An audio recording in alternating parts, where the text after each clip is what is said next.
Hey, I'm Vanessa with vanessajinx.com, and I'm going to share with you today how I became a believer in Jesus Christ. Now, recently, I think everyone has heard about Frozen. All of their kids are watching Frozen, and it's a really popular movie that's been out for a couple of years. And there's this one song that is called Fixer Upper. It's like when the trolls all come together with Kristoff and they're trying to convince Anna into marrying him, and they're like, he's a bit of a fixer-upper, you know, we really know that. But it goes like, we're not saying you can change him, because people don't really change. All we're saying is love's a voice that's powerful and strange. People make bad choices when they're mad or scared or stressed. Throw a little love their way, you'll bring out their best. True love brings out their best. I really didn't like hearing that when I heard that song, because when I think about my testimony and when I think about the gospel, I really have seen through the gospel and through the way God has changed people before my eyes, the way that He's changed me, that we're more than just like these fixer-uppers. And love isn't strange, not true love. True love is there for us. It's evident. I believe the God of the Bible is the author of love, and in the Bible is where we find out about true love. And I mean, according to worldly wisdom, that song is like spot on, right? Like, you act towards people, be nice to others unto them in the same way that you want them to treat you. And so, like, if you want them to be kind and loving towards you, then you be kind and loving towards them. And like, you get this produced result of what you're looking for, of people just being nice to you and people doing for you what you want. And when people are broken or when they're sad, of course they're going to act terrible. So it's spot on for worldly wisdom, but I think when you insert in the gospel into these rhetorics and you enter the gospel into the lives of people, that type of worldly wisdom, it collapses. What do you do about racism? What do you do about people who abuse children sexually? What do you do about adulterers? What do you do about children who are abused their parents? Are these people just fixer-uppers? And my testimony of how I became a believer, it talks kind of about two of those things. One being that I was sexually abused as a child, and then the other, that I have a mixed identity. My mom, she is Native American, she's Cherokee, and growing up through the 60s, she went through the American Indian movement. And really, as a Native American, like, if that's what I am accepting as my heritage, I don't really have a place in the U.S. apart from the reservation where I'm going to live that cultural reality out. There's no one like me in any community. And when I was growing up, I had these mixed identities. Like, I didn't really know how I fit in, and so I would flip-flop actually between cultures and between styles, and like with friends, we had moved around a lot when I was a kid. And like, the longest I had ever acculturated into a specific style or culture was when I acculturated into African American culture for like 5 years when I was in middle school. And then I moved to this small town in the middle of nowhere called Pickens, and honestly, there was lots of racism there. And it wasn't okay to be African American as someone who wasn't African American. Even though I wasn't white, it still wasn't okay. And like, I had like a black boyfriend in in ninth grade, and I remember these football players who were like seniors and juniors teasing me because I had a black boyfriend. And so because I didn't have a backbone back then, and I didn't know how to stand up to people, I acculturated out of African American culture and flip-flopped my identity again. And I was going through like a goth and punk type of stage, really kind of creepy and scary, and for me, and it scared some of my peers as they later confided in me. But one of those peers went beyond her fear of me, and in Spanish class, she asked me one day if I knew who Jesus was. And since I had lived in the South my whole life, and my mom is a believer, my mom was a believer, and she had taught me that Jesus was God, and there's like a church on every single street corner, I was like, yeah, I know who Jesus is. Like, why are you asking me that question? Because we live in the South, don't you know? Like, everyone knows who Jesus is. And she didn't continue that conversation with me. But later, when I was at home by myself in the darkness of my room, I started thinking, like, why did she have to ask me that question?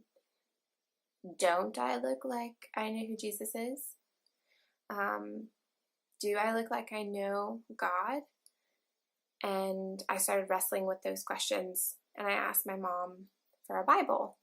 My mom told me to start reading in Matthew, and so that's where I started. And as I was going through Matthew, I came to Matthew 8, where it talks about how anger is murder and lust is practically adultery. Like, if you look at a woman and have sexual intent in your heart, it's adultery. It's the same thing. And if you look at someone and you are angry toward them, it's the same thing as murder. And I understood that. I totally understood that, because around that same time that I was reading through Matthew, I started to really digest and deal with the memories that I had when I was a kid of being sexually abused. I had been sexually abused for several years, and I absolutely hated the person who sexually abused me. Like, I wanted them to die. Like, I murdered them in my head. I hated them. And so I totally saw that I was a sinner. And not to mention just that, not just understanding that sin, but I also understood that, like, though I had been sexually abused when I was a preteen, like from the time I was like 11 until 13, I had been like sexually promiscuous. I hadn't had sex with anybody, but like I would let guys touch me and I would touch them. And my heart's intent in that was to place my body over them and exalt myself over them and use my body to control them. And I found glory and purpose in the way that they treated me and that they wanted me and that I could make them want me. And so as I'm reading through Matthew, I come to those, I'm like, yep, I am a sinner. And I was reading about God and his character and that he was a holy God through Matthew, and I saw that he was calling a people to himself and that he was calling those people to be righteous and to be set apart from other people. And to be set apart, you had to turn away from who you were, turn away from this sinful self. And I wanted forgiveness, totally wanted forgiveness. I saw that I was a terrible person. But it was really hard for me to forgive the person who had sexually abused me. Like, I would look at kids and think, wow, I could never do something like that to a child, ever. Like, it's disgusting. Like, the person who sexually abused me totally knew what they were doing. There's no question about it. But then I came to Matthew 18 and the parable about the king who forgives this servant who has this huge debt. I mean, this servant begs the king to forgive him of his debt. And the debt is like a year's worth of salary, something ridiculous. And then when that forgiven servant goes out, he then is encountered by another servant of the king who owes the forgiven servant a much smaller debt. And the forgiven servant just refuses to do so. And like takes him by the throat and kicks that lesser servant, that servant who owed less of a debt, into jail.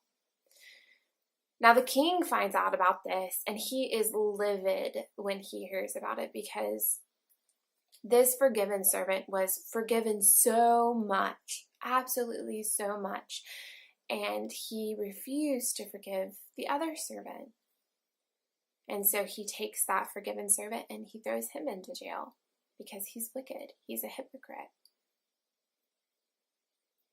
I saw myself as that forgiven servant. I mean, I saw how simple I was. I was exalting my body over other people. And I hated and murdered in my heart. And I was angry, angsty, that teenage angst with the world. But I didn't want to forgive the person who sexually abused me. So that day that I read Matthew 18, I prayed and I asked God to teach me how to forgive, to give me a new heart, because without a new heart, I was not going to be able to forgive that person. And he did. He gave me a new heart.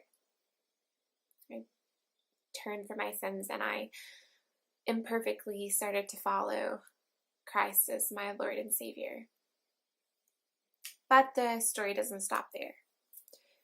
Later, I got the chance to talk to this person who sexually abused me, and they asked for forgiveness, and I wholeheartedly was able to tell them, I already forgave you. That person has since changed a whole lot, and they themselves have become a believer in Jesus Christ. And I have total confidence that they are a completely different person, just like I'm a different person. And so that's why when I hear Fixer Upper, those verses in that silly Frozen song, I'm like, that's not truly the truth. People can change. People can change when they come in contact with the author of true love. It is totally possible. You're not stuck in who you are or what circumstances have dealt out to you. God can change people. God can mend a new heart. He can make new hearts. And he can take crazy stories and give awesome, awesome endings.